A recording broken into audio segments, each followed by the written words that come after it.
പ്രിയമുള്ള പ്രേക്ഷകരെ, ഗോൾഡൻ ഫുട് പ്രിൻസിലേക്ക് ഒരിക്കൽ കൂടി സ്വാഗതം.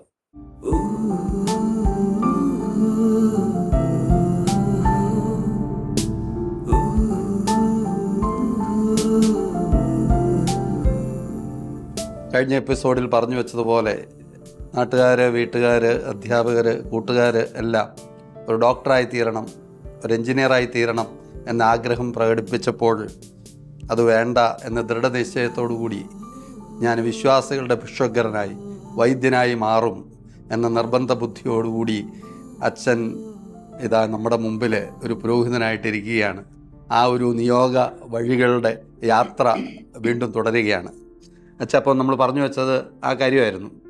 പലരും പറഞ്ഞിട്ടും അച്ഛന് വളരെ വ്യക്തമായിട്ടുള്ളൊരു ധാരണയുണ്ടായിരുന്നു, ഞാനൊരു വൈദികനായി തീരണം, പ്രത്യേകിച്ചും ഒരു സ്പിരിച്വൽ ഡോക്ടറായിട്ട് മാറണം എന്നുള്ളത്.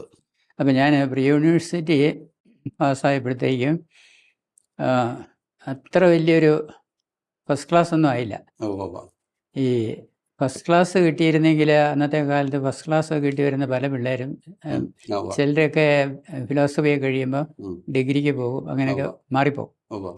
അപ്പോൾ എനിക്ക് തോന്നി ഈ പാമ്പ് കടിച്ചത് പഠിക്കാനായിട്ട് ശകലം പുറകോട്ട് വന്നല്ല, അത് ദൈവവിളി കളയാതിരിക്കാൻ വേണ്ടി ദൈവത്തിൻ്റെ പദ്ധതിയിൽപ്പെട്ട നമുക്കൊക്കെ ഒരു പ്രശ്നങ്ങളുണ്ടാകുമ്പോഴേ അതിൻ്റെ ഭാവി ചിലപ്പം പിന്നെ പുറകോട്ട് നോക്കുമ്പോൾ ഇതില്ലായിരുന്നെങ്കിൽ വരെ വഴിക്ക് പോകും ചിലപ്പം. മനസ്സിലായോ? അപ്പം എനിക്ക് തോന്നി ഈ പാമ്പ് കടിച്ചത് കൊണ്ട് ഈ ലാംഗ്വേജ് പഠിക്കാനായിട്ട് ഇച്ചിരി ബുദ്ധിമുട്ടാണ്. മനസ്സിലായോ? അതേസമയം എൻജിനീയറിങ്ങും അല്ലെങ്കിൽ മെഡിസിൻ ഇങ്ങനത്തെ കാര്യം എൻ്റെ മനസ്സിൽ നിന്ന് പോയിട്ടില്ല. ലാംഗ്വേജ് പഠിക്കാനായിട്ട് അപ്പം അങ്ങനെ പിന്നെ മുന്നോട്ട് അങ്ങനെ പഠിക്കാൻ തോന്നിയില്ല. അപ്പം പിന്നെ സെമിനാരി 2 വർഷം കൂടെ പഠിക്കണം, മേജർ സെമിനാരി പോകണമെങ്കിൽ. അതവിടെ പിന്നെ സെമിനാരി തുടങ്ങുമായിരുന്നു. തുടക്കത്തിൽ തന്നെ ഒരു ദൂത് അച്ഛൻ പറഞ്ഞു വെച്ചു. അതായത് നമ്മുടെ ജീവിതത്തിലുണ്ടാകുന്ന ചില ബുദ്ധിമുട്ടുകൾ, സഹനങ്ങൾ, അത് ചിലപ്പോൾ ദൈവിക പദ്ധതിയുടെ ഭാഗമായി തീരാനുള്ള ഒരു വഴിയാണ്. കാരണം അച്ഛൻ്റെ ജീവിതത്തിൽ ഈ പാമ്പ് കടിച്ചു കഴിഞ്ഞപ്പോൾ അത് ഒരു ലാംഗ്വേജിലേക്ക് വഴിമാറാൻ വേണ്ടിയിട്ട്, അല്ലെ ലാംഗ്വേജിൽ നിന്നും മാറി എൻജിനീയറിങ്ങിലേക്കൊക്കെ വഴിമാറാനായിട്ടുള്ള ഒരു പ്രേരക ശക്തിയായിട്ടത് മാറി, അല്ലേ? ദുരിതങ്ങൾ എനിക്ക് ഉപകാരമായി, അതുകൊണ്ട് നിൻ്റെ ചട്ടങ്ങൾ ഞാൻ അഭ്യസിച്ചുവല്ലോ എന്ന് പറയുന്ന രീതി. അങ്ങനെ സെമിനാരിൽ പിന്നെ പഠനം തുടങ്ങി കഴിഞ്ഞപ്പോഴത്തേക്കും അവിടെ പാറേപ്പള്ളിയാണ്, പഴയ പള്ളിയാണ്. ആ പള്ളിയുടെ സങ്കീർത്തിയിൽ ഒരു ക്ലോക്കുണ്ട്, ഒരു ജർമ്മൻ ക്ലോക്കാണ്. അത് മണിയടിക്കുമ്പോൾ ഒരു പക്ഷി പുറത്തേക്ക് വന്ന് പുറത്തേക്ക് വരുന്ന രീതിയിലാണ് അകത്തോട്ട് പോകും. ഞാനവിടെ കുർബാനയ്ക്ക് കൂടാനൊക്കെ ആയിട്ട് ഞങ്ങൾ തന്നെയാണ് കുർബാനയ്ക്ക് കൂടുന്നത് പാറേപ്പള്ളിയിലെ. കുർബാനയ്ക്ക് കൂടാൻ പോകുമ്പോൾ ഇത് കാണാം, ഇത് കണ്ടിട്ട് നടക്കുന്നൊന്നുമില്ല, കടയിൽ കിടക്കുക. അന്നേരം മറ്റു പ്രദേശത്തൊക്കെ പറയുന്നത് വർഷങ്ങളായിട്ട് കടയിൽ കിടക്കുക എന്ന് പറഞ്ഞു. അപ്പം ഞാനൊരു ദിവസം റെക്ട്രസിനോട് പറഞ്ഞു, ഈ ക്ലോക്ക് ഞാൻ നന്നാക്കി തരാമെന്ന് പറഞ്ഞു. പക്ഷെ ഞാനതൊരു ക്ലോക്കൊന്നും നന്നാക്കിയിട്ടില്ല. അപ്പോഴേ അച്ഛൻ പറഞ്ഞു, ഇത് കോട്ടയത്താണ് കൃഷ്ണനാരുടെ മറ്റേ ഒരു വലിയ വാച്ച് കടയുണ്ട്, അവിടെ കൊടുത്ത് നന്നാക്കിച്ചതാണ്. പക്ഷേ വർക്ക് ചെയ്യുന്നത് വീണ്ടും കേടായിപ്പോയി, അതുകൊണ്ട് ഉപേക്ഷിച്ചിട്ടിരിക്കുക. അതുകൊണ്ട് ബ്രദർ എടുത്ത് എന്നാണ് അത് ഞാൻ എടുത്ത് ഞാൻ പിന്നെ അവിടെ കിടന്ന് വെള്ളിയൊക്കെ തീരെ കട്ടി കുറഞ്ഞുണ്ട്. ഇങ്ങനെ മുഴുവൻ തുറന്നൊക്കെ നോക്കിയിട്ട് ആദ്യമായിട്ട് അങ്ങനെ ഒരു സംഗതി കാണുന്നത്. ഒന്നാമത് ജർമ്മനും ആ സംഗതി, നാടനല്ല. എല്ലാം മൊത്തം അഴിച്ചു നോക്കിയിട്ട് ഇതിൻ്റെ എവിടെയാ കേടെന്നുള്ളത് ഞാൻ കണ്ടുപിടിച്ചു. ഒരു 3 ആഴ്ച കൊണ്ട് അവധി നേരം കിട്ടുമ്പോഴൊക്കെ ചെയ്ത് അത് ഭംഗിയാക്കി, പുതിയ ക്ലോക്കായി.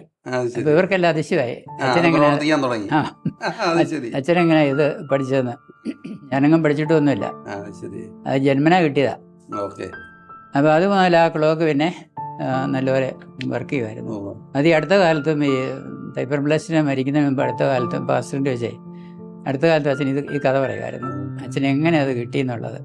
അപ്പൊ എൻജിനീയറിങ്ങും മെഡിസിനും, അപ്പൊ എൻജിനീയറിങ്ങിന്റെ ഒരു ഇതിൽ വരുമല്ലോ മെക്കാനിക്കല്. മേജർ സെമിനാരിക്ക് പോകുന്നതിന് മുമ്പ് സെക്കൻഡ് ഇയർ തേർഡ് ഇയർ ആയപ്പം പിന്നെ അവസാന എൻട്രൻസ് എക്സാമിനേഷൻ ഒരു കമ്പൈൻ സ്റ്റഡി ഉണ്ട്. അപ്പം പഠിക്കാൻ ബുദ്ധിമുട്ടുള്ളവർക്കൊക്കെ അറിയാവുന്നവർ ചോദിച്ച് ഒക്കെ പഠിക്കാം. ഇപ്പം 2-3 ബ്രദേഴ്സ് ഒരുമിച്ചിരുന്നായിരിക്കും പഠിക്കുന്നത്. അപ്പം ഞാൻ അങ്ങനെ പഠിക്കാനിരുന്നത്, വേറൊരു ബ്രദറുണ്ട്, പിന്നത്തെ ഒരു ബ്രദറ് ആലഞ്ചേരി പിതാ മേജർ ആർച്ച് ബിഷപ്പായത്. മനസ്സിലായോ? ഞങ്ങൾ 3 പേരും കൂടെയാണ് എൻട്രൻസ് എക്സാമിനേഷൻ. ഇപ്പം ആലഞ്ചേരി അന്നേരം ബ്രദറ് BA കഴിഞ്ഞു.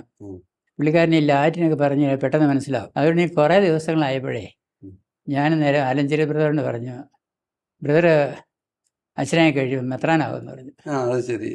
അന്നേരം പ്രവചനമായിരുന്നു. അപ്പം എന്നോട് പറഞ്ഞു, മെത്രാനായി കഴിഞ്ഞ് നിങ്ങൾ ബീജിമാരാക്കുമെന്ന് പറഞ്ഞു. അങ്ങനെ പറഞ്ഞു.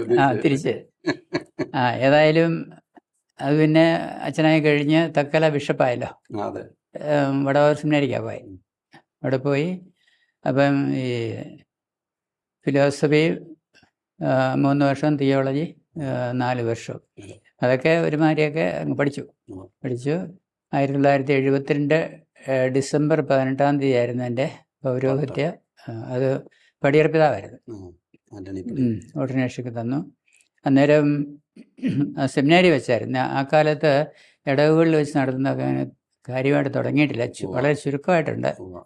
അപ്പം എൻ്റെ വീട്ടിൽ അന്നേരം മഠത്തിലൊക്കെ പോയ മിഷണറിമാരായിട്ട് പോയ അവരെല്ലാവരും തന്നെ ഉണ്ടായിരുന്നു. അപ്പം പടിയർപ്പിതാവിൻ്റെ കൂടെ ഇരുന്നുള്ള ഫോട്ടോയൊക്കെ എടുത്തു. അന്ന് തന്നെ പിന്നെ പാലൂർക്കാവിൽ വന്ന്, അന്ന് പാലൂർക്കാവ് പള്ളി ആയിട്ടില്ല, വികാരിച്ചിട്ടുണ്ട്. അപ്പം നേരത്തെ ഉണ്ടായിരുന്നൊരു കുരിശുപള്ളിയിലാണ് കുർബാനയിലേക്ക് കൊണ്ടിരുന്നത്. അപ്പം അവിടെ ഒരു ഓഡിറ്റോറിയം പണിയുന്നുണ്ടായിരുന്നു. അതിന് മുമ്പിരുന്ന അച്ഛന് അത് മുഴുവൻ പണിയാൻ സാധിച്ചില്ല. എൻ്റെ മോളൊന്നും കയറ്റിയിട്ടില്ലായിരുന്നു എനിക്ക് തോന്നേ. അപ്പം നനഞ്ഞെല്ലാം പള്ള പിടിച്ച് കിടക്കുമായിരുന്നു. അപ്പോൾ എൻ്റെ ഓർഡിനേഷൻ്റെ ഒരു 18 ദിവസം മുമ്പാണ് ആ വികാരിച്ചൻ പുതിയതായിട്ട് ചാർജ് എടുക്കുന്നത്. ആ അച്ഛൻ അത്രയും ദിവസം കൊണ്ട് ആൾക്കാരെല്ലാവരും കൊണ്ട് കൂട്ടി അത് നല്ല പള്ളിയാക്കി എടുത്തു. എല്ലാം നല്ലപോലെ സിമെൻറ്റൊക്കെ ഇട്ട് റെഡ് ഓക്സൈഡൊക്കെ ഇട്ട് അതിൻ്റെ സ്റ്റേജ് ആൾത്താരയാക്കി എടുത്തു. അപ്പം ഞാൻ അവിടെ ആദ്യം കുർബാനയിലിരുന്നത്. എന്നിട്ട് പിന്നെ അത് പള്ളിയായിട്ട്, പുതിയ പള്ളി വരുന്നവിടം വരെ അത് പള്ളിയായിട്ട് ഉപയോഗിച്ചുകൊണ്ടിരിക്കുമായിരുന്നു. പിന്നെ അസിസ്റ്റൻ്റായിട്ടുള്ള അപ്പോയിൻമെൻറ്റാണ്. അത് കട്ടപ്പന ഭരണപള്ളിയിലെ കട്ടപ്പന ആ പള്ളിയിലെ അസിസ്റ്റൻ്റായിട്ടാണ് എന്നെ വെക്കുന്നത് ആദ്യം 1973. അപ്പം അവിടെ 1 വർഷം അസിസ്റ്റൻ്റായിട്ട് അവിടെ ജോലി ചെയ്തു.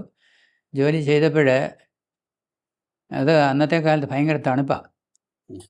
അവിടെ ഒരു സ്കൂളുണ്ട്, LP UP ഹൈസ്കൂളുണ്ട്. 10,000 പിള്ളേരെല്ലാം കാണും. അപ്പോൾ ഷിഫ്റ്റാണ്, രാവിലെ 8 മുതൽ ഉച്ച വരെ, ഉച്ച കഴിഞ്ഞ് പിന്നെ 1 മണി മുതൽ 5 മണി വരെയാണ് എനിക്ക് തോന്നുന്നത്. അപ്പോൾ അവിടെ ഒരിടത്തും ഹൈസ്കൂളില്ല. കട്ടപ്പനയ്ക്ക് അടുത്ത് പിന്നെ ഹൈസ്കൂളുണ്ടെന്ന് പറയാൻ ഉപ്പുതറയേ ഉള്ളൂ. മേരികുളത്തില്ല, കട്ടപ്പന തന്നെ വേറെ ഒരിടത്തും ഇല്ല, ഈ ഒറ്റ ഹൈസ്കൂളേ ഉള്ളൂ. അവിടെ ഒരു 200 ചെല്ലാനെന്ന് പറഞ്ഞാൽ അധ്യാപകരുമുണ്ട്. ചങ്ങനാശ്ശേരി അതിരൂപതായിട്ട് ഇരിക്കണം, ഈ രൂപ തിരിഞ്ഞിട്ടില്ല. അപ്പോൾ അങ്ങനത്തെ പഠിച്ച സ്കൂളിലാണ് നല്ലൊരു ഡിസിപ്ലിൻ ഒന്നുമില്ല. അധ്യാപകരുടെ ഇടയിലാണ് പ്രശ്നമുണ്ട്. ഒരു പ്രാവശ്യമാണെങ്കിൽ 2 അധ്യാപകർ തമ്മിൽ അടിപിടി ഉണ്ടായിട്ട് ചോരയൊക്കെ ഉണ്ടായി. അപ്പോൾ രാത്രി 11 മണിയായപ്പോൾ എന്നെ ഒന്ന് വിളിച്ചു. പിന്നെ ഞാൻ ഇറങ്ങി ചെന്ന് അവരുടെ ഒരു ക്ലാസ് റൂമിൽ പോയിരുന്ന് കാര്യങ്ങളൊക്കെ പറഞ്ഞ് പിന്നെ അതങ്ങ് ആയി. പിന്നെ ഞാൻ തിരിച്ചു വന്നു. അപ്പം ഞാൻ അന്നേരം വിചാരിച്ചു, ഇവിടെ ഈ ഹൈസ്കൂളിലെ പിള്ളേർക്കാണെങ്കിൽ ഡിസിപ്ലിൻ ഇല്ല, ഇങ്ങനെയൊക്കെ ഇരിക്കുന്നതുകൊണ്ട് അവിടെ ഈ പിള്ളേർക്ക് വേണ്ടി കുർബാനയോ കാര്യങ്ങളോ ഒന്നുമില്ല. അവിടെ ഞാൻ അവിടെ ചെല്ലുന്നതിന് മുമ്പ് 2 അസിസ്റ്റൻറ്റുമാരുണ്ടായിരുന്നു. ഞാൻ ചെന്നപ്പോൾ പോലെ ഞാൻ മാത്രമേ ഉള്ളൂ. അപ്പോൾ ഞാൻ വികാരിച്ചിനോട് പറഞ്ഞു, നമുക്ക് ഈ സ്കൂളിനൊരു ഡിസിപ്ലിൻ ഉണ്ടാകാൻ വേണ്ടി ആദ്യ വെള്ളിയാഴ്ച കുർബാന തുടങ്ങാമെന്ന് പറഞ്ഞു. പക്ഷെ അങ്ങനെ ആദ്യ വെള്ളിയാഴ്ച കുർബാന തുടങ്ങി. പക്ഷെ ആദ്യ വെള്ളിയാഴ്ച തുടങ്ങിയെങ്കിലും ഈ പിള്ളേരെ ഒന്ന് സംസാരിപ്പിക്കണ്ടേ, അച്ഛന്മാരെ കിട്ടാനില്ല. അവിടെ അടുത്തെങ്ങും പള്ളി അച്ഛന്മാരില്ല, അല്ലെ പിന്നെ കാഞ്ചിയാറ്റിലേ ഉള്ളൂ, പിന്നെ അല്ലെങ്കിൽ പുളിയമല CMI ഫാദേഴ്സേ ഉള്ളൂ. അവിടെ 1-2 അച്ഛന്മാരെ ആപ്പടേ ഉള്ളൂ. അടുത്ത അച്ഛന്മാരൊന്നും. പിന്നെ മിഷനാശുപത്രി, കട്ടപ്പന സെൻറ്റ് ജോൺ മിഷനാശുപത്രിയിലൊരു CMA അച്ഛനുണ്ട്, അവരുടെ ആസ്പിരൻസിനെയൊക്കെ പഠിപ്പിക്കാം. പക്ഷേ അച്ഛന് പ്രായമുണ്ട്. അച്ഛൻ ചിലപ്പോൾ 1 മണിക്കൂറൊക്കെ കഷ്ടിച്ച് കിട്ടും. കുമ്പസാരിപ്പിക്കാൻ ആളില്ല. ചുരുക്കമായിട്ട് ആദ്യ തവണയൊക്കെ വന്നവർ, പിന്നെ അവർക്ക് അവരുടെയും സ്കൂളുണ്ടല്ലോ ആദ്യ വെള്ളിയാഴ്ച, അതുകൊണ്ട് ആരെയും കിട്ടാനില്ല വന്നു. അതുകൊണ്ട് പിന്നെ വികാരിച്ചനും അവിടെ വന്നിട്ട് 1 വർഷം അകത്തേ ഉള്ളതെന്ന് എനിക്ക് തോന്നുന്നത്. അപ്പോൾ അച്ഛനിങ്ങനെ ഹൗസ് വിസിറ്റിംഗ് ആയിട്ടും മറ്റു പലരും കാണുന്ന അച്ഛനിങ്ങനെ രാവിലെ കപ്പിടിച്ചുകൊണ്ട് പോകും. പിന്നെ ഞാനിവർ കാര്യങ്ങളൊക്കെ പറഞ്ഞു സ്കൂളിൽ അറിയിച്ചു. അപ്പോൾ ആദ്യ വെള്ളിയാഴ്ചകളിൽ പിള്ളേർ കുർബാന വെക്കാനായിട്ട് ഇപ്പോൾ കുമ്പസാരിപ്പിക്കണമല്ലോ. രാവിലത്തെ കുർബാന കഴിഞ്ഞ് കാപ്പിക്കുടിയും കഴിഞ്ഞ് 8 മണിയാകുമ്പോൾ ഞാൻ കുമ്പസാരക്കൂട്ടി കയറും. പിന്നെ അവിടെ നിന്ന് ഇറങ്ങുന്ന ഒരു 3 മണി 3:30 ആകുമ്പോഴാണ്. എന്നാന്ന് ചോദിച്ചു കഴിഞ്ഞാൽ രാവിലത്തെ പിള്ളേർക്ക് ഉച്ച വരെയുള്ളൂ ക്ലാസ്. പിന്നെ അടുത്ത ഷിഫ്റ്റ് അടുത്ത പിള്ളേരാണ്. ഉച്ച കഴിഞ്ഞുള്ള 5 മണി വരെ കണ്ടാന്ന് എനിക്ക് തോന്നുന്നു, കൃത്യം ഓർക്കുന്നില്ല. അതുകൊണ്ട് കുമ്പസാരിക്കാനുള്ളവർ നേരത്തെ വരും. അതുപോലെ തന്നെ ഉച്ച കഴിഞ്ഞ് ക്ലാസ്സുള്ളവർ നേരത്തെ വരും. പിന്നെ രാവിലത്തെ ക്ലാസ് ഉച്ചയായിട്ട് തിരിച്ചു പോകുന്നവരെല്ലാം തിരിച്ചു പോകുന്ന സമയം അവർ പിന്നെ കുമ്പസാരിക്കാൻ വരും. അതുകൊണ്ട് കുമ്പസാരിക്കൂട്ടി നിന്ന് എഴുന്നേറ്റ് പോകാൻ നേരം കിട്ടില്ല. അത് കാരണം ഇല്ല, അച്ഛന്മാരെ വരെ കിട്ടാതെ വന്നുകൊണ്ടേ. അങ്ങനെ ആദ്യ വെള്ളിയാഴ്ച കുർബാനയ്ക്ക് അധികം പിള്ളേർ 190 പിള്ളേരെ ഉണ്ടായിരുന്നല്ലോ ആകപ്പാടെ. അത് കഴിഞ്ഞ് പിന്നെ ഓരോ ആദ്യ വെള്ളിയാഴ്ച ആയപ്പോൾ പിള്ളേർ കൂടാൻ തുടങ്ങി. പള്ളി നിറയെ പിള്ളേരായി, അധ്യാപകരുമായി. അന്നേരം പിള്ളേർക്ക് കുർബാന കൊടുക്കണേ തന്നെ ഒരു കുർബാന സമയം വേണം, ഞാൻ മാത്രമേ ഉള്ളൂ കൊടുക്കാൻ. അന്നേരം ചില അധ്യാപകർ പറഞ്ഞാൽ ഇത് നമുക്ക് നിർത്താമെന്ന് പറഞ്ഞു, അല്ലെങ്കിൽ മറ്റേ ഷിഫ്റ്റ് ക്ലാസ്സും ഉണ്ടല്ലോ. പിന്നെ ഞാൻ വിചാരിച്ചോട് പറഞ്ഞു, പിന്നെ വിചാരിച്ച നേരമാകുമ്പോൾ എവിടുന്നേലും കുർബാന കൊടുക്കാൻ വരും. അങ്ങനെ അത് നിർത്തിയില്ല. അപ്പം ഞാനത് അവിടെ ചെന്ന് കഴിഞ്ഞാണ് ഇതിങ്ങനെ ഒരു കാര്യം തുടങ്ങുന്നത്. അല്ല, അതൊരു വലിയ കാര്യമാണ്. പ്രത്യേകിച്ച് ഇതും വിയാനി പുണ്യാളച്ചൻ്റെ ഒരു ഇടപെടലായിട്ട് കാണാം. കാരണം കുമ്പസാരത്തിൻ്റെ ഒരു വൈദികനായിരുന്നല്ലോ വിയാനി പുണ്യാളച്ചൻ. ഉച്ചയ്ക്ക് ഉണ്ണാൻ പോകാനും പറ്റത്തില്ല, കാരണം കുമ്പസാരക്കൂട്ടി എഴുന്നേറ്റ് പോകാൻ പറ്റും. കാരണം അപ്പുറം വന്ന് ഇഷ്ടംപോലെ പിള്ളേർ നിൽക്കുമല്ലേ. അതുകൊണ്ട് ഏട്ടൻ തീർന്നു കഴിയുമ്പോൾ ഒരു 3 മണിയൊക്കെ ആകുമ്പോഴേ പിന്നെ എഴുന്നേറ്റ് പോകുന്നത്. പിന്നെ അത് കഴിഞ്ഞ് ആളുണ്ട്, പിന്നെ കാപ്പിടിച്ചിട്ട് പിന്നെ വന്നില്ല. ഇതിന്റെ ഒരു നെറ്റ് റിസൾട്ടിലേക്ക് വന്നില്ലേ സ്കൂളിന്റെ ഡിസിപ്ലിൻ, അധ്യാപകരുടെ ഇടയ്ക്കുള്ള പ്രശ്നങ്ങൾ വളരെ മാറ്റം വന്നു സ്കൂളിലെ ഡിസിപ്ലിന്. പിന്നെ അതിനിടയ്ക്ക് പിന്നെ ഹൗസ് വിസിറ്റിംഗ് ഒക്കെ സാധാരണയുള്ളവരെ ഒരു വർഷം ഞാൻ അവിടെ ഉള്ളൂ. വീടുകളൊക്കെ സന്ദർശിച്ചു. പിന്നെ ഒരു വർഷമായപ്പോൾ പിന്നെ അവിടുന്ന് പിന്നെ മുണ്ടേരുമ പള്ളിയിലാണ് പോകുന്നത്. മുണ്ടേരുമയ്ക്ക് അന്നേരം അവിടെ വേറെ 2 പള്ളിയും കൂടെ ഉണ്ട്. രാമക്കൽമേട് പള്ളിയുണ്ട്, തേർഡ് ക്യാമ്പ് പള്ളിയുണ്ട്, 3 പള്ളിയുണ്ട്. അപ്പോൾ അവിടെ അസിസ്റ്റൻ്റായിട്ടാണ് ചെല്ലുന്നത്. അവിടെ ചെന്നു. അപ്പോൾ രാമക്കൽമേട് പോകണമെങ്കിൽ ഒരു 6-7 കിലോമീറ്റർ പോകണം. അവിടെ ഇപ്പം ജീപ്പോ വാഹനമൊന്നും അതിരാവിലെയൊന്നും കിട്ടത്തില്ല. ചിലപ്പോൾ നടക്കണം. മുഴുവൻ ചെളിയും ഈ മെറ്റൽ പിടിച്ച സ്ഥലമാണ്. അവിടുന്ന് രാമക്കൽമേട്ടിൽ നിന്നാണ് അക്കാലത്ത് കേരളത്തിൻ്റെ എല്ലാ ഭാഗത്തേക്കും നെല്ല് വരിയൊക്കെ കൊണ്ടുപോകും. തമിഴ്നാട്ടിൽ നിന്ന് കൊണ്ടുവരിക. അന്ന് പട്ടിണിയായിരുന്നു കേരളത്തിലെ പലയിടത്തും. ദൂരദേശം കൊണ്ട് കൊടുക്കുമായിരുന്നു. ഒരു ദിവസം 10-30 ലോഡ് അരിയാണ് രാമക്കൽമേട്ടിൽ നിന്ന് പോകുന്നത്. നമുക്ക് അവിടെ ചെല്ലുവാണെങ്കിൽ കഴുതപ്പുറത്ത് ആയിരക്കണക്കിന് കഴുതപ്പുറത്ത് ഇങ്ങനെ കൊണ്ടുവരുന്ന നമുക്ക് കാണാൻ പറ്റും. അത് ഈ കൊണ്ടുവന്ന് വെക്കുന്ന സ്ഥലമെല്ലാം ചെളിയാണ് മുഴുവൻ. എന്നാലും ചങ്ങനാശ്ശേരി അങ്ങനെയുള്ളടത്ത് സ്ഥലത്തു നിന്നൊക്കെ വലിയ കച്ചവടക്കാർ വന്ന് 3-4 ലോഡ് അരിയും നെല്ലൊക്കെ അവർ സ്റ്റോക്ക് ചെയ്തിട്ട് കാണും. അപ്പോൾ അവിടെ ലോറി കൊണ്ടുവന്ന എല്ലാം വലിയ ഇങ്ങനെ ഒക്കെ പോകുന്ന കാണാമായിരുന്നു. അപ്പോൾ അന്നും ഈ രാമക്കൽമേട്ടിലെ പള്ളിയിൽ ചെല്ലണമെങ്കിൽ ഈ മെയിൻ റോഡിൽ വന്നിട്ട് പിന്നെ പോകുന്ന കണ്ടത്തിൽ കൂടെ പോകുന്ന പോലെയാണ്, ചെളിയാ മുഴുവൻ. നല്ല റോഡൊന്നും ഒന്നും ഉണ്ടായിട്ടില്ല. അപ്പോൾ അവിടെ ഞായറാഴ്ചകളിലും വിശേഷ ദിവസങ്ങളിലുമൊക്കെ അവിടെ നടന്നു പോയി. അപൂർവം ചിലപ്പം വല്ല ജീപ്പ് കിട്ടിയാൽ ഒരു ജീപ്പ് 10-20 പേര് കാണും, വലിയ പാടാ പോകാനായിട്ട്. അങ്ങനെ അവിടെ അത് കഴിഞ്ഞിട്ട് പിന്നെ അവിടുന്ന് ചിലപ്പോൾ തേർഡ് ക്യാമ്പിലേക്ക് പോകും. അതും കാട്ടിക്കൂടെ പോന്നാൽ അതൊരു 5-6 കിലോമീറ്റർ എങ്കിലും നടക്കണം. അവിടെയും പോയി കുർബാന ഇല്ലിച്ചിട്ട് പിന്നെ പള്ളിയിൽ തിരിച്ചു വരുമ്പോഴും ചിലപ്പോൾ സന്ധ്യയാകും. ആരെങ്കിലും ചിലപ്പം കൂടെ കാണും. അങ്ങനെയൊക്കെ അങ്ങനെ ആ 3 പള്ളിയിലും കൂടെ ഒരു 1.5 വർഷത്തോളം അവിടെ ഉണ്ടായിരുന്നു. പിന്നെ അത് കഴിഞ്ഞാണ് ഞാൻ പിന്നെ അന്നും രൂപ തിരിഞ്ഞിട്ടില്ല. അടിയന്തരാവസ്ഥ കാലമായി 1975. അപ്പോഴേ ചങ്ങനാശ്ശേരി അതിരൂപതയിലെ മൈനൂർ എന്ന് കുറിച്ചില്ല പറയുന്ന മാറി പുതിയ അങ്ങോട്ട് എന്നെ വൈസ് ഡയറക്ടറും സ്പിരിച്വൽ ഫാദറുമായിട്ട് പടിയർപ്പിത അങ്ങോട്ട് വെച്ചു. അപ്പോൾ ഞാൻ പിന്നെ അവിടെ നിന്ന് അവർ വന്ന് എന്നെ കൊണ്ടുപോയി അങ്ങോട്ട്. അപ്പം ഞാൻ അവിടെ ഇരിക്കുന്ന ഈ മുണ്ടിരുമയിരിക്കുന്ന കാലത്ത് 2-3 വികാരിച്ചിമാർ മാറി മാറി ഹൈറേഞ്ചല്ലേ വന്നായിരുന്നു. എല്ലാ തണുപ്പും എല്ലാം പിടിച്ച സ്ഥലമാണ്. ഒരു പ്രാവശ്യമാണെങ്കിൽ ഈ 3 പള്ളിയിലും നടത്തി വൈകിട്ട് വന്ന് കയറി കിടന്നപ്പോഴത്തേക്കും തണുത്തിട്ട് ഒന്നും ചെയ്യാൻ പറ്റിയില്ല. മുഴുവൻ തണുത്ത് മരച്ചോ കട്ടിലും കൂടെ കിടന്ന് വിറയ്ക്കും.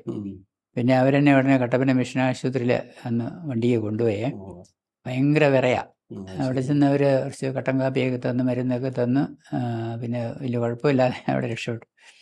നല്ല കഷ്ടപ്പാട്. അതെ അതെ, മുഴുവൻ കഷ്ടപ്പാട്. അന്നൊക്കെയാണ് ഒരു 4 മണിയൊക്കെ കഴിഞ്ഞാൽ പിന്നെ സാധാരണ ആൾക്കാർ പുറത്തിറങ്ങി അതൊക്കെ 5 മണി കഴിഞ്ഞാൽ ഇല്ല, കാരണം കാട്ടുപന്നി കാണും. കാട്ടുപന്നി ശല്യമുണ്ട്. അങ്ങനത്തെ ഒരു കാലമായിരുന്നു. അതെ, എവിടെ ചെന്നാലും ഈ പറഞ്ഞാൽ ഞാൻ പ്രധാനമായിട്ട് ഇതുകൊണ്ട് എല്ലാം കുമ്പസാരമാണ്. പിന്നെ വികാരിച്ചന്മാരുണ്ടല്ലോ. അപ്പം അതിരാവിലെ കുരിശ് മേടിക്കുമ്പോഴേ ഏത് പള്ളിയിലാണോ ഇവിടെ കുമ്പസാരിപ്പിക്കുകയാണ്. ഒരു പ്രാവശ്യം രാമക്കൽമേട്ടിൽ ക്രിസ്മസിന് പോയി. ചെന്നപ്പം രാത്രി പാതിരായിയെ ഇത്ര എടുത്തിരുന്നാൽ പോലും കാണത്തില്ല, അതുപോലെ മഞ്ഞ. ആരും പള്ളി വന്നില്ല. ഒരു ഗ്യാസ് ലൈറ്റ് മാത്രമുണ്ട്, കറണ്ടും ഇല്ല. മനസ്സിലായേ? പിന്നെ രാത്രി ഭയങ്കര തണുപ്പാണ്. പിന്നെ ഞാൻ കപ്പിയാരുടെ വീട്ടിൽ, ശരിക്കും കപ്പിയാരല്ല, അവരൊക്കെ ഒന്ന് കുർബാനയ്ക്ക് സഹായിക്കുന്നവർ, അവരുടെ വീട്ടിൽ ഗ്യാസ് ലൈറ്റ് വെട്ടത്തിൻ്റെ അരി ഇരുന്ന് നേരം വെളുപ്പിച്ചു. അങ്ങനത്തെ ഒരു കാലമായിരുന്നു. അത് കഴിഞ്ഞാണ് പിന്നെ കുറിച്ചി. അവിടെ എത്ര വർഷം ഉണ്ടായിരുന്നു കുറിച്ചിൽ 5 വർഷം ഉണ്ടായിരുന്നു. 1975 77 രൂപ തിരിയുന്നത്. രൂപ തിരിഞ്ഞ അവസരത്തിൽ അന്നേരം പൗതിപിതാവ് അവിടെ. ഒരു ഡിസൈനിങ്ങിന്റെ ആ ഒരു ടാലന്റ് ഒക്കെ എങ്ങനെയാണ് പിന്നീട്? അത് അവിടെ എന്ന് വെച്ചാൽ പിള്ളേരുടെ ഫോർമേഷനല്ലേ. ഫോർമേഷനിൽ ഒരു സ്പിരിച്വൽ ഫോർമേഷന് വേണ്ടി അവരിപ്പം എല്ലാ ആഴ്ചയിൽ എന്ന് പറഞ്ഞതുപോലെ ഞാൻ സ്പിരിച്വൽ ഫാദറാണല്ലോ. അപ്പോൾ അവർ അതിൻ്റെ ടൈം ടേബിളൊക്കെ ഉണ്ടാക്കി കൊടുക്കും. അപ്പോൾ അവർ ഓരോരുത്തരും അവരുടെ ടൈമുണ്ട്. അപ്പോൾ ഓരോ ആഴ്ചയിൽ ഒരു ദിവസം വെച്ച് എല്ലാവരും തന്നെ അവരുടെ സമയത്ത് വന്ന് ചിലപ്പോൾ എഴുതിക്കൊണ്ട് വരും, അല്ലെങ്കിൽ ഒന്ന് കാര്യങ്ങൾ പറയും, ഷെയർ ചെയ്യും. അങ്ങനെ പറഞ്ഞ് അവരുടെ ഫോർമേഷൻ ശരിയാകാൻ വേണ്ടി നമ്മൾ അങ്ങനെ എല്ലാം പരിശ്രമിച്ചുകൊണ്ടിരുന്നു. അങ്ങനെയൊക്കെ മുമ്പോട്ട് പോയിക്കൊണ്ടിരുന്നത്. പിന്നെ അവിടെ ഇവരെ കൊണ്ട് ഇവിടെ SB കോളേജിൽ കൊണ്ട് വിടണം പഠിക്കാൻ. അന്നേരം പ്രീ യൂണിവേഴ്സിറ്റി കഴിഞ്ഞ് പ്രീ ഡിഗ്രി ആയി. അപ്പോൾ അവരെ കൊണ്ട് വിടും. ഞാനിപ്പോൾ 75 തന്നെ ഡ്രൈവിങ്ങും പഠിച്ചു, ബാഡ്ജും എടുത്തു. കാരണം അന്നവിടെയുള്ള ഒരു പെട്രോൾ ജീപ്പാണ്. അതിലൊരു പെട്രോൾ ജീപ്പാന്നത്തെ ജീപ്പ് അധികം പേര് കയറുകയല്ല. ഇതിപ്പം പിള്ളേരാണ്, ഒത്തിരി പിള്ളേരെ കൊണ്ടുപോയി കോളേജിൽ കൊണ്ടുവിടണം. അപ്പം ഞാൻ പിന്നെ ഒരിക്കൽ ബോംബെക്ക് പോയി തിരിച്ചു വരുന്ന വഴിക്ക് ട്രെയിനിൽ ഇരുന്നപ്പം ഒരു മലയാളിയുണ്ട്. പുള്ളിയോട് സംസാരിച്ച് വന്നപ്പോൾ അയാൾ ഈ മഹേന്ദ്രയുടെ കമ്പനി ജോലി ചെയ്യുന്ന ആളാണ്. അപ്പോൾ അത് കഴിഞ്ഞപ്പോൾ ഞാൻ പുള്ളിയോട് ചോദിച്ചു, ഒരു ഡീസൽ ജീപ്പ്, അന്ന് ഡീസൽ ജീപ്പ് ഇറങ്ങാൻ തുടങ്ങിയിട്ടില്ല, മറ്റേ പെട്രോൾ എഞ്ചിൻ മാറ്റി വെക്കുന്നുണ്ട്, ഭയങ്കര കുടച്ചിലായിരിക്കും. അപ്പോൾ ഞാൻ പുള്ളി ചോദിച്ചു, പുള്ളി പറഞ്ഞു അവരുടെ കമ്പനിയിൽ ഡീസൽ ജീപ്പ് ഉണ്ടാക്കാൻ തുടങ്ങിയിട്ടുണ്ട്. അപ്പോൾ ഞാൻ പറഞ്ഞു വേണമെങ്കിൽ എന്താ ചെയ്യുന്നത്? പുള്ളി പറഞ്ഞു അച്ഛൻ ചെന്നിട്ടൊരു ലെറ്റർ അവരുടെ മാനേജർക്ക്, ഓണർക്ക് അയക്കാൻ പറഞ്ഞു. ഒരു നല്ല മനുഷ്യനാണെന്ന് പറഞ്ഞു. ഞാനിവിടെ വന്നു കഴിഞ്ഞാൽ അന്നത്തെ ഇലക്ട്രിസിറ്റിയോടെയും കാര്യങ്ങൾ പറഞ്ഞ് ഒരു ലെറ്റർ അയച്ചു. അവർ 1 മാസം കഴിഞ്ഞപ്പം അവിടെ നിന്ന് ജീപ്പ് അയച്ചു. അപ്പോൾ കോട്ടയത്തെ ഒരു കമ്പനിയുണ്ട്, അവിടെയാണ് വരുന്നത്. അപ്പോൾ എനിക്ക് മറുപടി കിട്ടി. ഞാൻ ചെന്നപ്പം ജീപ്പില്ല, അവർ മറിച്ച് വിറ്റു, കമ്മീഷൻ വാങ്ങിച്ച്. അന്ന് ഡീസൽ ജീപ്പ് ആയിട്ടില്ലല്ലോ. ആ കാര്യം ഞാൻ അവരെ അറിയിച്ചു കഴിഞ്ഞപ്പോൾ അവർ പറഞ്ഞൊരു കാര്യം ചെയ്യാം, അതിനേക്കാളും പുതിയ ഡീസൽ ജീപ്പ് ഞങ്ങൾ തുടങ്ങുന്നുണ്ട്, ഇച്ചിരി താമസം വരും, എത്ര എന്ന് പറഞ്ഞു. അത് കാത്തിരുന്നു. പിന്നെ ഒരു 3-4 മാസം കൊണ്ട് കഴിഞ്ഞെന്നാണ് എനിക്ക് തോന്നുന്നത്. ബോംബെയിൽ നിന്ന് ആ കമ്പനിയിൽ നിന്ന് ഒരാൾ ആ ജീപ്പ് ഓടിച്ചുകൊണ്ട് വന്ന് കോട്ടയത്തരുടെ കമ്പനി കയറി അവിടെ നിന്ന് ഒരാളെ കൂട്ടി സെമിനാരി വന്നു. സെമിനാരി ജീപ്പ് വന്നു. അന്നേരമാണ് പിന്നെ അവിടുന്ന് അച്ഛന് അവരുടെ ഇതിൻ്റെ പൈസ കൊടുക്കുന്നത്, ചെക്ക് കൊടുക്കുന്നത്. അവരൊന്നും കൊടുത്തില്ല, പറഞ്ഞല്ലോ ചെയ്തു. അപ്പോൾ അത് കിട്ടിയിട്ടും പോരാ, കാരണം ഇത്രയും പിള്ളേരെ പെട്ടെന്ന് കോളേജിൽ കൊണ്ടുവന്ന് തിരിച്ചു കൊണ്ടുണ്ടേ. അന്നേരം പിന്നെ വേറെ 16 പേർക്ക് കയറാവുന്ന അതിൻ്റെ ഒരു ട്രാക്സോ, അതിൻ്റെ ഒരു ട്രാവലർ എന്ന് തോന്നുന്നേ, അതെല്ലാം അടച്ച് വിടാവുന്ന അങ്ങനെ ഒരു വണ്ടിക്ക് വേണ്ടി പറഞ്ഞ പോലെ തന്നെ അപേക്ഷ വെച്ചു. അന്നേരം തിരുവനന്തപുരത്താണ് അത് വരുന്നത്. അവരെ പറഞ്ഞ പോലെ തന്നെ തിരുവനന്തപുരത്തെ സമയത്ത് തന്നു, ഞങ്ങൾ പോയി കൊണ്ടുവന്നു. അവിടെ ഇരുപത് വെഞ്ചിരിക്കുകയും ചെയ്തു. പിന്നെ അതിൽ ഇപ്പം നേരത്തെ ഞാൻ ബാഡ്ജ് എടുത്തു. ബാഡ്ജ് ഉണ്ടെങ്കിൽ ഓടിക്കാൻ പറ്റുള്ളൂ. കളക്ടറേറ്റിൽ പോയി ബാഡ്ജ് എടുക്കുന്നത്, അതും എല്ലാം കിട്ടിയായിരുന്നു. അപ്പം അങ്ങനെ 5 വർഷം അവിടെ ഇങ്ങനെയുള്ള കാര്യങ്ങളെല്ലാം. അത് കഴിഞ്ഞ് പിന്നെ 77 രൂപ തിരിഞ്ഞല്ലോ. അപ്പം ഇങ്ങോട്ട് പോരണമെന്നൊക്കെ ഇവിടുത്തെ പിതാവ് പറഞ്ഞായിരുന്നു. അന്നേരം അവരവിടുന്ന് സമ്മതിക്കില്ല, കാരണം ഇവിടുത്തെ കുറേ സ്റ്റുഡൻസ് അവിടെയുണ്ട്.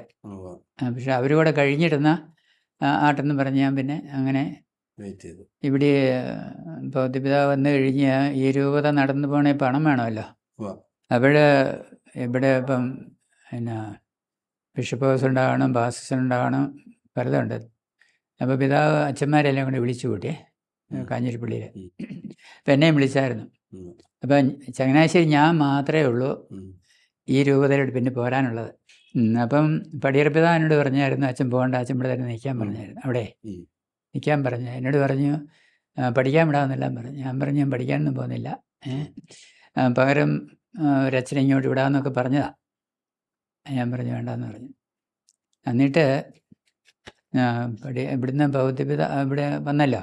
വന്ന് ഇങ്ങനെ ഓരോ ഇടവകയിൽ നിന്നും ഓരോ നിശ്ചിത തുകയുണ്ടാകും തീരുമാനിച്ച് 20 കൊടുക്കണം, എന്നാലേ 20 അത്യാവശ്യപ്പെട്ട കാര്യം ചെയ്യാൻ പറ്റുള്ളൂ. അപ്പം ഞാൻ അവിടെ ചെന്ന് കഴിഞ്ഞ് ഞാനൊരു ലെറ്റർ എഴുതി ഇങ്ങോട്ടേ പിതാവിൻ്റെ പേർക്ക്. ഞാൻ പറഞ്ഞു അതിനേക്കാളും പൈസ കിട്ടും, അതായത് ഓരോ ഇടവയിലും വികാരിസ്റ്റന്മാരെ അറിയിക്കുകയാണെങ്കിൽ ആ ഇടവുകളിലുള്ള ആൾക്കാരുടെ റബ്ബർ ഒരാണ്ടിൽ ഒരു 5 ദിവസത്തെ റബ്ബർ എല്ലാ ഇടവയിൽ നിന്നും സംഭരിച്ച് രൂപതയ്ക്ക് തരണം. അപ്പം കാഞ്ഞിരപ്പള്ളി ഫൊറോനാപ്പള്ളിയിലെ മാത്രം സമ്പന്നരുടെ റബ്ബർ എടുക്കുകയാണെങ്കിൽ അതിനേക്കാളും കിട്ടും. മനസ്സിലായോ? അപ്പം പിതാവ് പറഞ്ഞിരിക്കുന്ന മറ്റ് ഇടവയെ പറഞ്ഞിരിക്കുന്ന തുകയേക്കാളും കൂടുതൽ കിട്ടും. പിന്നെ അത് കഴിഞ്ഞ് ഇവിടെ അന്നേരം പിതാവ് വന്നു. പിന്നെ പാസ്റ്ററിൻ്റെ പണിയണം, ബിഷപ്പ് ഹൗസ് പണിയണം. അപ്പം പിതാവ് താമസിക്കുന്ന കത്തിരിപ്പള്ളിയുടെ പള്ളിമുറിയിലാണ് താമസിക്കുന്നത്. ഒരു ദിവസം ഞാനിങ്ങോട്ട് വരുന്നതിന് മുമ്പാണ്, അന്ന് വട്ടക്കുഴി പിതാവ് അന്ന് വികാരിയൻ്റെ ചാൻസലർ കിടക്കുകയാണേ, പൗതി പിതാവ്. ഇവർ രണ്ടുപേരും കൂടെ ചങ്ങനാശ്ശേരി വന്നൊരു ദിവസം ഉണ്ടായിരുന്നു. അപ്പോൾ അവർ രണ്ടുപേരും കൂടെ മൈനൂർ സെമിനാരി വന്നു. മൈനൂർ സെമിനാരി വന്ന് ഞങ്ങൾ കാപ്പി കുടിച്ച് പിതാവ് എന്നോട് പറഞ്ഞേ, ഇവിടെ മൈനൂർ സെമിനാരിലോട്ട് പോരണം, ഇവിടെ വന്ന് മൈനൂർ സെമിനാരിൽ ഇപ്പം അവിടെ ആയിരിക്കുന്ന പോലെ തന്നെ ഇവിടെ, എന്നിട്ട് മൈനൂർ സെമിനാരി കെട്ടിടം കൂടെ പണിയണമെന്ന് പറഞ്ഞു. എന്നെല്ലാം പറഞ്ഞ് കാപ്പിടിച്ചെല്ലാം പറഞ്ഞ് അത് കഴിഞ്ഞ് പിന്നെ കാപ്പിടിയെല്ലാം കഴിഞ്ഞ് പിതാവ് അവിടെ പിതാവിൻ്റെ ഒരു മുറിയുണ്ട്, അങ്ങോട്ട് പോയി. വട്ടക്കുഴി അച്ഛനാണല്ലോ അന്ന്, എൻ്റെ കൂടെ എൻ്റെ മുറിയിലോട്ട് പോന്നു.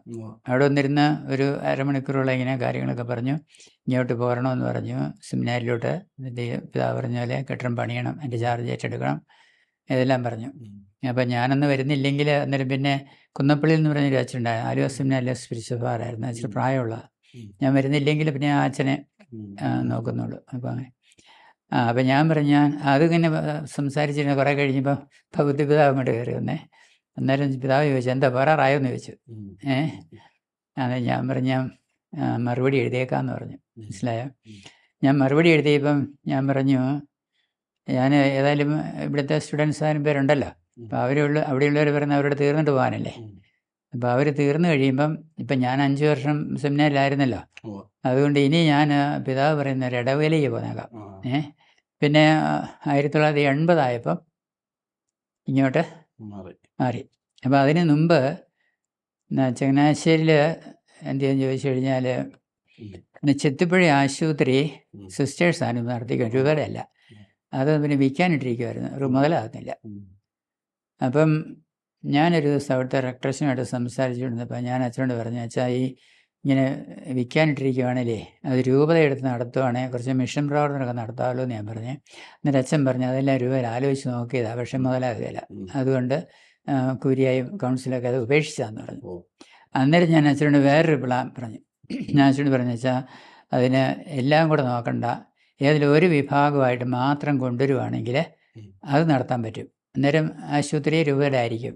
അതിന് ഉദാഹരണമായിട്ട് പറഞ്ഞത്, അന്ന് മോഡൽ എന്ന് പറഞ്ഞൊരു ഡോക്ടർ ഉണ്ടായിരുന്നു തെക്കേന്ത്യയിൽ, പുള്ളി ബോൺ സ്പെഷ്യലിസ്റ്റാണ്, കോഴിക്കോട് വരെ വരുന്നുണ്ടായിരുന്നു. ഞാൻ പറഞ്ഞു, ഈ മോഡലിനെ കിട്ടുവാണെങ്കിൽ ഇത് ബോൺ സ്പെഷ്യലിസ്റ്റിൻ്റെ ആശുപത്രിയാക്കി തരിക, മറ്റൊന്നും വേണ്ട, ഇത് മതി. അന്നേരം അച്ഛനത് വളരെ ഇഷ്ടപ്പെട്ടു. അപ്പോൾ അച്ഛൻ നമുക്കൊന്ന് പിതാവിനെ കാണാമെന്ന് പറഞ്ഞ് എന്നെ കൂട്ടിക്കൊണ്ട് പടിരുപാൻ്റെ അടുത്ത് പോയി, മുറി ചെന്നു. ഈ കാര്യങ്ങൾ പറഞ്ഞപ്പോൾ പിതാവിനും അത് താല്പര്യമായിട്ട് തോന്നി. ഒറ്റ ഡോക്ടറല്ലേ, അല്ല ഒരു വിഭാഗം മാത്രമല്ലേ ഉള്ളൂ, ബാക്കിയൊന്നും ഇല്ലല്ലോ. പിന്നെ അവരവിടെ ഉച്ചയ്ക്ക് കൂടി എല്ലാം കൂടെ ആലോചിച്ച് ഈ ഡോക്ടറെ കിട്ടുമെന്നുള്ള അന്വേഷിച്ചപ്പോൾ ഡോക്ടർ വരാമെന്ന് പറഞ്ഞു. അങ്ങനെ ആശുപത്രി, ചെത്തിപ്പുഴ ആശുപത്രി രൂപത ഏറ്റെടുത്തു. ഇതവിടെ ആർക്കും അറിയത്തില്ല. എനിക്കറിയാം, അന്നത്തെ അച്ഛനും അറിയാം, പിന്നെ ഒരച്ഛനും കൂടെ വല്ലതും അറിയാമായിരിക്കും, അത്രയേ ഉള്ളൂ, വേറെ ആർക്കും അറിയത്തില്ല. മനസ്സിലായ? ഈ ഹൃദയ സംവാദം ഇവിടെ അവസാനിക്കുന്നില്ല.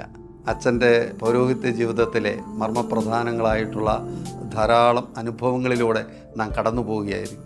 ഇനിയും വരാനിരിക്കുന്ന എപ്പിസോഡിൽ പൗരോഹിത്യ ജീവിതത്തിൽ ദൈവം നയിച്ച വിവിധങ്ങളായിട്ടുള്ള നമ്മുടെ കണ്ണുകളെ വിസ്മയിപ്പിക്കുന്ന അനുഭവങ്ങളിലേക്കാണ് അടുത്ത ആഴ്ച നമ്മൾ എത്തുന്നത്. അതുവരെ കാത്തിരിക്കുക.